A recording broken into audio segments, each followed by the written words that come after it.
بسم اللہ الرحمن الرحیم۔ اللہم صلی علی محمد وعلی محمد۔ السلام علیکم جی۔ تو ناظرین، آپ بالکل ٹھیک ٹھاک ہوں گے اور صحت اور ایمان کی بہترین حالت میں ہوں گے۔ ٹائٹل آف دا ڈے: درود پاک اور آل رسول سے محبت کا خوبصورت واقعہ۔ بغداد شریف میں ایک شخص رہتا تھا جو بہت نیک گزار تھا۔ اس کے گھر میں ایک ایسا دن آیا کہ گھر میں بیوی بچوں کے کھانے کے لیے کوئی چیز نہ تھی۔ رات کا وقت تھا۔ اس نے اپنے تمام بیوی بچوں کو ساتھ بٹھا کر درود پاک پڑھنا شروع کر دیا۔ درود پاک پڑھتے پڑھتے بچے سو گئے، بیوی کو بھی نیند آ گئی۔ درود پاک پڑھتے پڑھتے رات کے آخری حصے میں اسے بھی نیند آ گئی۔ اس نے دیکھا کہ خواب میں مسکینوں کے مددگار سوہنے سردار مدنی مختار صلی اللہ علیہ وآلہ وسلم اس شخص کے خواب میں تشریف فرما ہوئے ہیں۔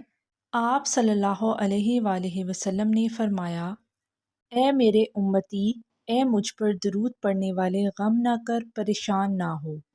کل صبح ہوتے ہی فلاں مجوسی کے پاس جا کر اسے میرا سلام دینا اور کہنا تیرے لیے جو دعا مانگی گئی تھی وہ قبول ہو چکی ہے۔ اسی خوشی میں کچھ صدقہ نکال اور وہ صدقے کے پیسے مجھے دے تاکہ میں اپنے بچوں کے لیے کھانے پینے کا انتظام کر سکوں۔ یہ شخص نیند سے بیدار ہوا تو بڑا خوش تھا اور حیران بھی ہوا کہ آقا کریم صلی اللہ علیہ وآلہ وسلم نے مجھے ایک مجوسی جو ہندو ہے، آتش پرست ہے، اس کے پاس جانے کا حکم کیوں دیا ہے۔ اسی سوچ میں اسے پھر نیند آ گئی۔ پھر خواب میں آقا کریم صلی اللہ علیہ وآلہ وسلم تشریف فرما ہوئے۔ آپ صلی اللہ علیہ وآلہ وسلم نے فرمایا: تم میرا حکم مان کر اس مجوسی کے پاس جاؤ۔ یہ شخص صبح ہوتے ہی مجوسی کے پاس چلا گیا۔ مجوسی کے پاس پہنچتے ہی رسول کریم محمد مصطفیٰ صلی اللہ علیہ وآلہ وسلم کا سلام بہت ادب سے پیش کیا اور کہا: میرے آقا پیارے حبیب محمد مصطفیٰ صلی اللہ علیہ وآلہ وسلم نے فرمایا ہے کہ تیرے حق میں دعا قبول ہو چکی ہے، اسی خوشی میں صدقہ نکال اور صدقے کے پیسے مجھے دے۔ وہ مجوسی کہنے لگا کہ تجھے پتہ ہے وہ کون سی دعا ہے جس کے بارے میں رسول پاک صلی اللہ علیہ وآلہ وسلم نے فرمایا ہے کہ دعا قبول ہو گئی ہے؟ اس شخص نے فرمایا کہ نہیں، مجھے نہیں پتہ۔ مجوسی کہنے لگا: میں آتش پرست تھا، ساری زندگی کفر پر گزاری۔ میں نے اپنے بیٹے اور بیٹی کی آپس میں شادی کروائی۔ شادی میں ہزاروں لوگ شریک ہوئے، سارا دن کھانا کھاتے رہے۔ میں سارے دن کے بعد تھکا ہوا رات کو گھر کی چھت پر سونے کے لیے گیا۔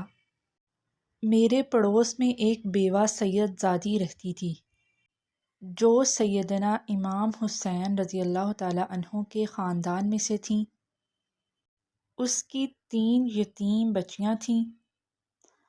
میں گھر کی چھت پر سن رہا تھا۔ وہ بچیاں اپنی والدہ سے کہہ رہی تھیں کہ اماں، ہمارے پڑوس میں مجوسی نے سارے شہر کے لوگوں کو شادی پر بلایا، سب کو کھانے کھلائے، لیکن وہ ہم سید زادیوں کو بھول گیا۔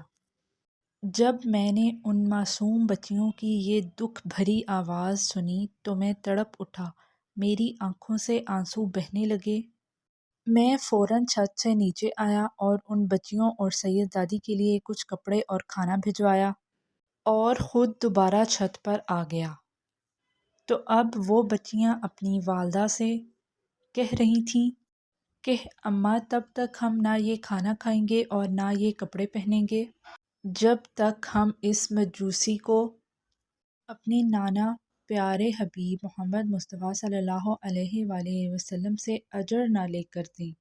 پھر ان بچیوں نے دعا کے لیے ہاتھ اٹھائے اور دعا کرنے میں مشغول ہو گئیں: یا اللہ، اس مجوسی کو ایمان کی دولت عطا فرما۔ اس دعا پر ان کی والدہ نے آمین کہا۔ یہ وہ دعا ہے جس کے بارے میں پیارے حبیب محمد مصطفیٰ صلی اللہ علیہ وآلہ وسلم نے فرمایا کہ تیرے حق میں دعا قبول ہو چکی ہے۔